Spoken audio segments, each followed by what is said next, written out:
بسم اللہ الرحمن الرحیم۔ ڈیئر اسٹوڈنٹس، آج ہمارا ٹاپک رذائل اخلاق اور برے اخلاق کے آخری ٹاپک کے طور پہ پڑھایا جائے گا، اور اس کا عنوان ہے حسد۔ ہم نے یہ دیکھنا ہے کہ حسد کا مفہوم کیا ہے اور اسلامی تعلیمات کی روشنی میں حسد کے بارے میں کیا ہدایات دی گئی ہیں۔ فرسٹ آف آل یہ دیکھیے کہ حسد کہتے کسے ہیں۔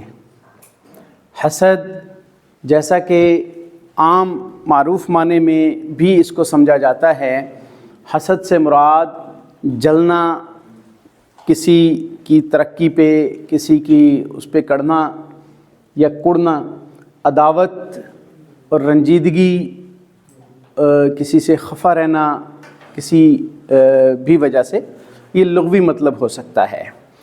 اصطلاحی مطلب اور ڈیفینیشن اس کی جو اسلامک ٹرمینالوجی میں استعمال ہوتی ہے وہ یہ ہے کہ کسی کی نعمت کو دیکھ کر، کسی کے پاس کچھ انعام و اکرام ہے، کوئی نعمت ہے، کچھ دولت ہے، کچھ ثروت ہے، کوئی مقام ہے، کوئی مرتبہ ہے، اس کو دیکھ کر دل میں اس انداز سے جلنا اور یہ تمنا کرنا کہ یہ جو اس کے پاس نعمت ہے یہ زائل ہو جائے یا وہاں سے چھن جائے، مجھے مل جائے، یا کم از کم اس سے تو زائل ہو جائے، اس کے پاس سے یہ نعمت ختم ہو جائے۔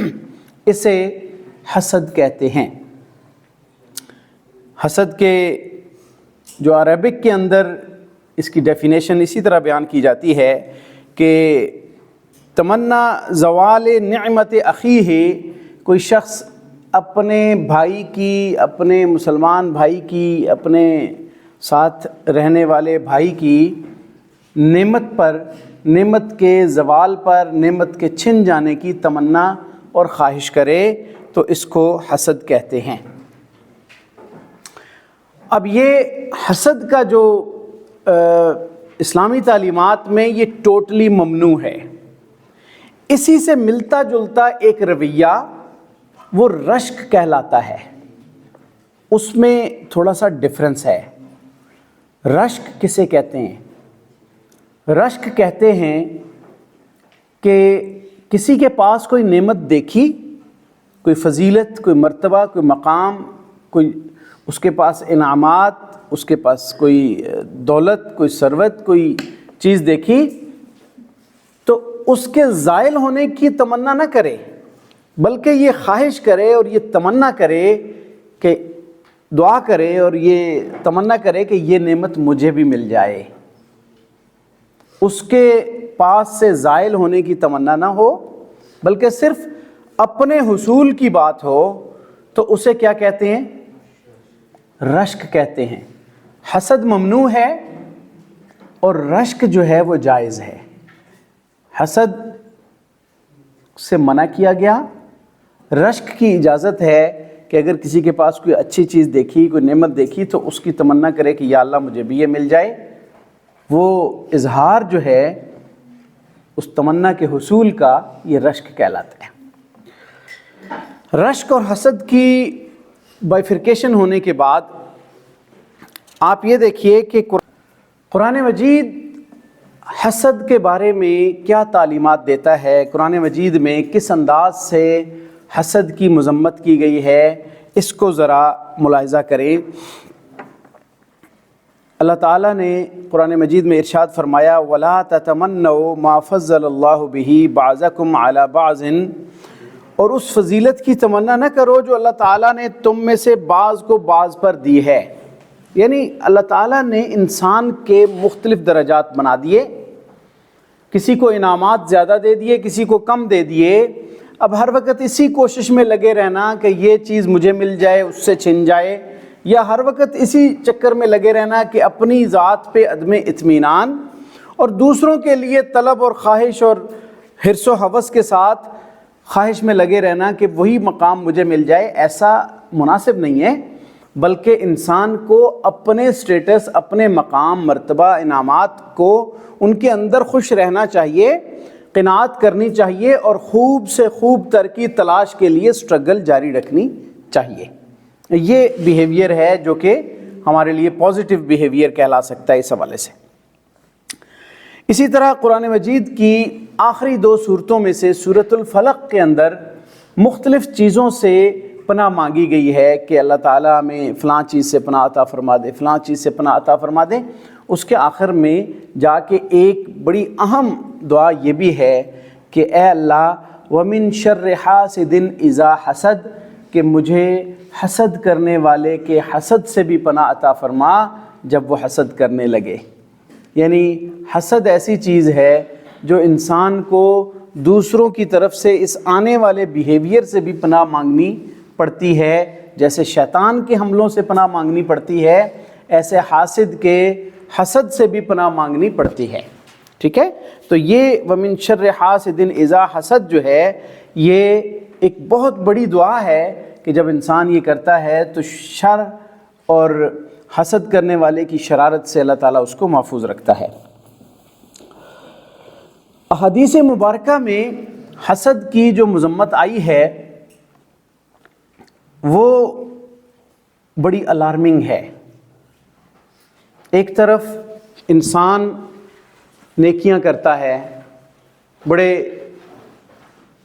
اچھے اعمال کرتا رہتا ہے، نماز، روزہ، حج، زکوٰۃ، اذکار کرتا ہے تو اس کی نیکیاں بڑھتی چلی جاتی ہیں، لیکن حدیث میں آتا ہے کہ اگر کوئی انسان حسد میں مبتلا ہو گیا، حسد کا شکار ہو جاتا ہے، ہر وقت دوسروں کی نعمت کے زوال اور اس سے نعمت کے چھن جانے کی تمنا میں لگا رہا، اور ہر وقت اس خواہش میں ہے یا اس طرح کا بیہیویئر اس نے اپنا لیا، تو آپ صلی اللہ علیہ وسلم نے ارشاد فرمایا کہ یہ بیہیویئر ٹھیک نہیں ہے۔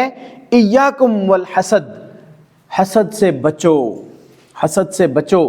اور اس کا پھر نقصان ذکر فرمایا، اور فرمایا کہ فإن الحسد یأکل الحسنات کما تأکل النار الحطب، یعنی حسد نیکیوں کو اس طرح کھا جاتا ہے کما تأکل النار الحطب، جیسا کہ آگ لکڑیوں کو کھا جاتی ہے۔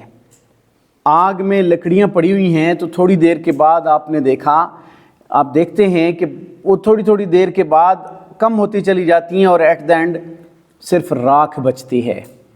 تو ایک انسان کے پاس بہت بڑے اعمال ہوں، نیکیاں ہوں، بہت بڑے بڑے اس نے کارنامے کر رکھے ہوں، تو ایک طرف وہ حسد کا شکار ہو جاتا ہے، تو حسد کا شکار ہو کے وہ کسی اور کا تو کوئی نقصان کرے گا یا نہیں کرے گا، اس سے کیا نقصان ہوگا، لیکن اپنا نقصان تو اس نے شروع کر لیا۔ اس کی نیکیاں آہستہ آہستہ اس حسد کا شکار ہونا شروع ہو گئیں اور اس حسد کی وجہ سے کم ہونا شروع ہو جاتی ہیں۔ اس لیے آپ صلی اللہ علیہ وسلم نے اس انجام کو ذکر کرنے سے پہلے یہ ارشاد فرمایا کہ حسد سے بچو، یعنی ایوائڈ کرو۔ یہ ان ڈونٹس میں آتا ہے، ان برے اخلاق میں آتا ہے جن سے منع کیا گیا ہے۔ اب اس کا علاج کیا ہے؟ ہم کیسے بچ سکتے ہیں حسد سے؟ دیکھیں، آپ صلی اللہ علیہ وسلم کی تعلیمات ہمارے لیے بہت بڑا ایک نمونہ ہیں، اور آپ نے جو ہمیں ہدایات اور رہنمائی فراہم کی ہے وہ بڑی کمال درجے کی ہے۔ اللہ تعالیٰ کی ذات پر جب یقین کامل ہوتا ہے تو انسان اس برائی سے بچ سکتا ہے۔ جب اللہ کی ذات پہ کامل بھروسہ اور ایمان ہوتا ہے تو کیا ہوتا ہے، انسان یہ سوچتا ہے کہ مجھے بھی اللہ نے یہ نعمتیں دینی تھیں اور اس کو بھی اللہ نے یہ نعمتیں دے رکھی ہیں، لہٰذا جس رب نے اسے یہ نعمتیں عطا فرمائی ہیں وہ رب اس بات پہ قادر ہے کہ وہ مجھے بھی نعمت دے دے گا۔ وہ اس کے زوال کی اور اس کی نعمتوں کے چھن جانے کی تمنا نہیں کرے گا، بلکہ وہ اللہ سے دعائیں مانگتا ہے، وہ اللہ تعالیٰ پر اس کا یقین پختہ ہوتا ہے۔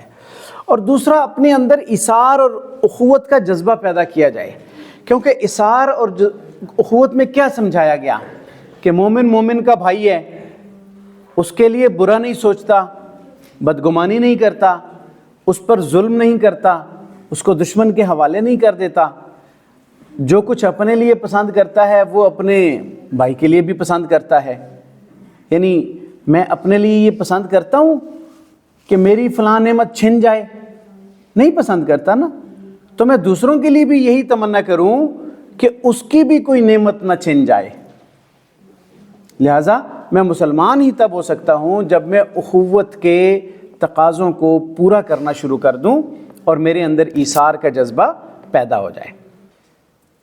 تو جب انسان کے اندر اخوت اور ایثار کا جذبہ پیدا ہوگا، وہ ایکٹیویٹ رہے گا، تو وہ حسد کی طرف نہیں جائے گا، بلکہ وہ ایثار کے اندر ہم نے پڑھا تھا کہ ایثار میں یہ ہوتا ہے کہ کوئی انسان اپنا حق بھی کسی دوسرے کو دینے کے لیے تیار ہو جاتا ہے۔ اسلام تو ایثار کی ترغیب دیتا ہے، عدل پورا پورا دے دینا، احسان کسی کو اس کے حق سے بڑھ کے دے دینا، ایثار اپنے حصے کا بھی دوسرے کو دے دینا۔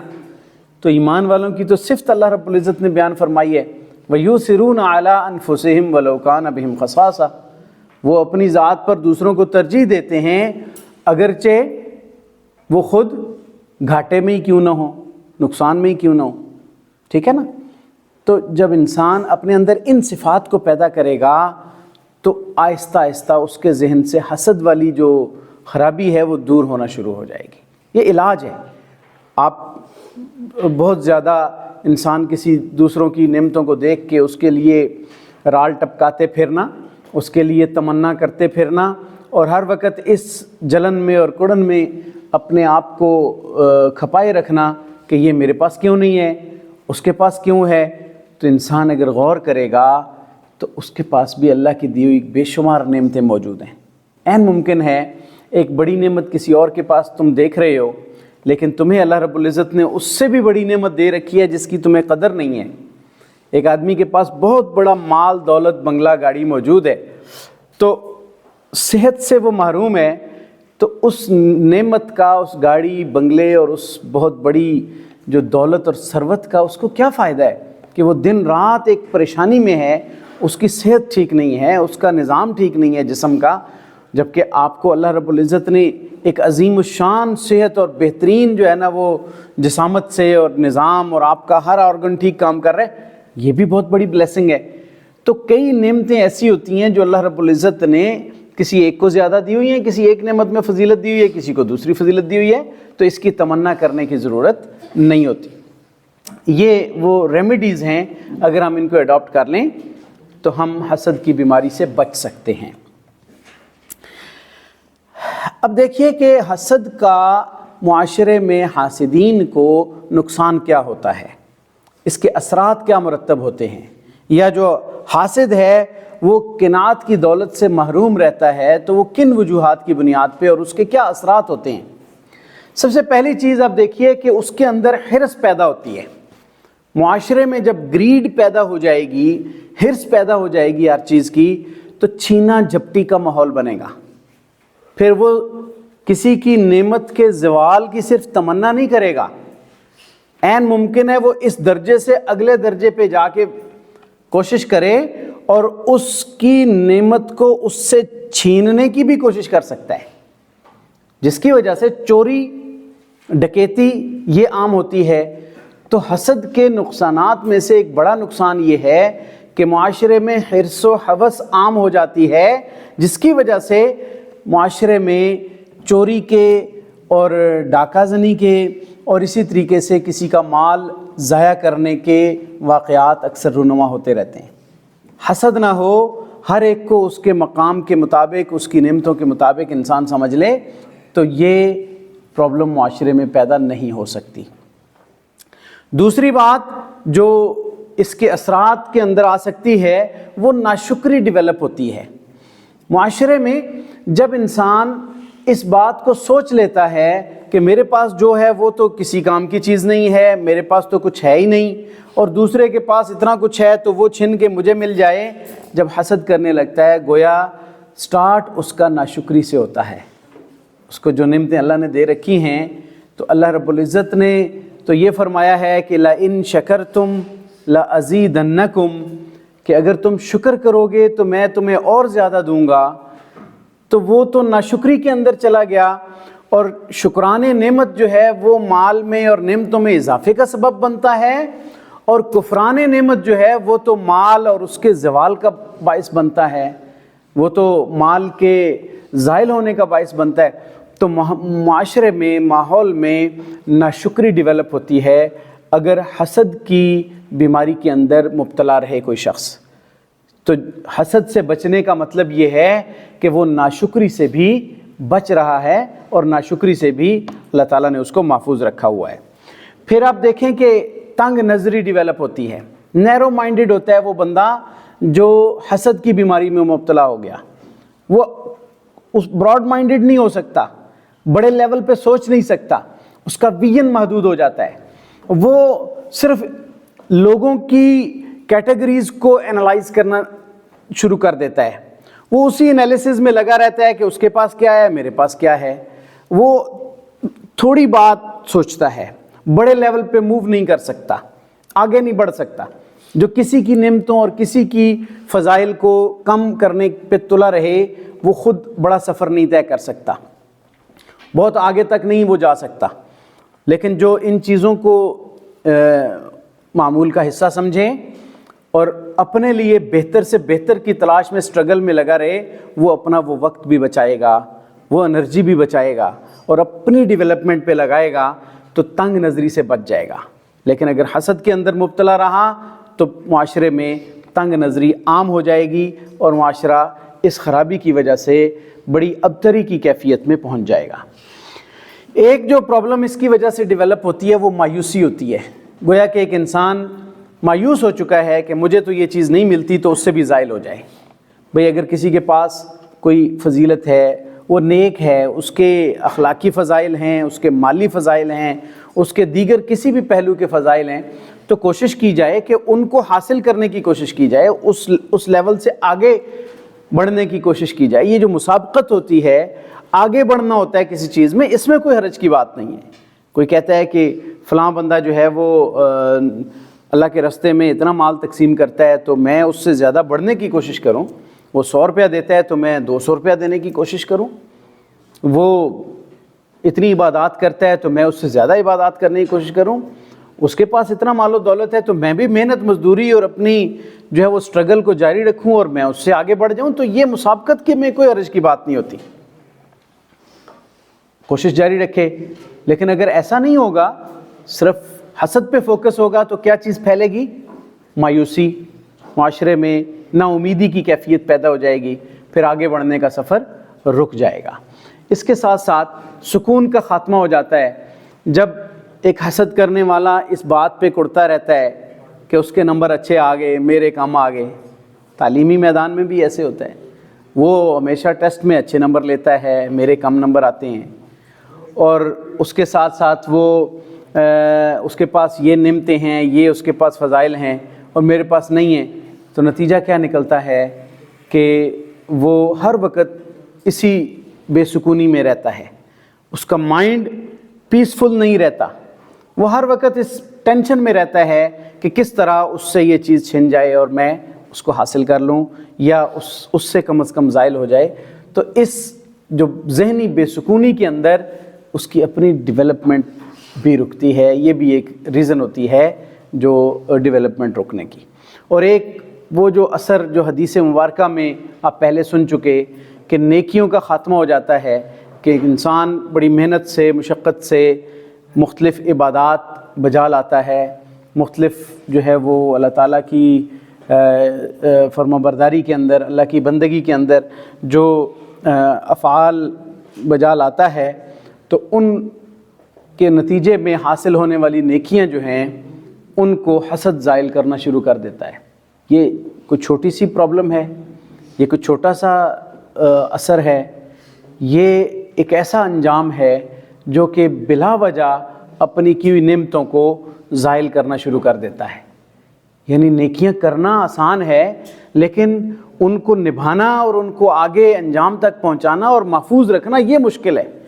اس کے لیے اپنے آپ پہ جبر کر کے تو حسد والی بیماری سے بھی بچنا بہت ضروری ہے. یہ چند ایک چیزیں جو آپ کے سلیبس سے ریلیٹڈ ہو سکتی تھی میں نے آپ کو بتا دی ہیں. اللہ تعالیٰ ہم سب کو اس برے اخلاق سے بچنے کی توفیق عطا فرمائے اور اللہ تعالیٰ ہم سب کو کثرت کے ساتھ نعمتیں عطا فرمائے. Thank you very much.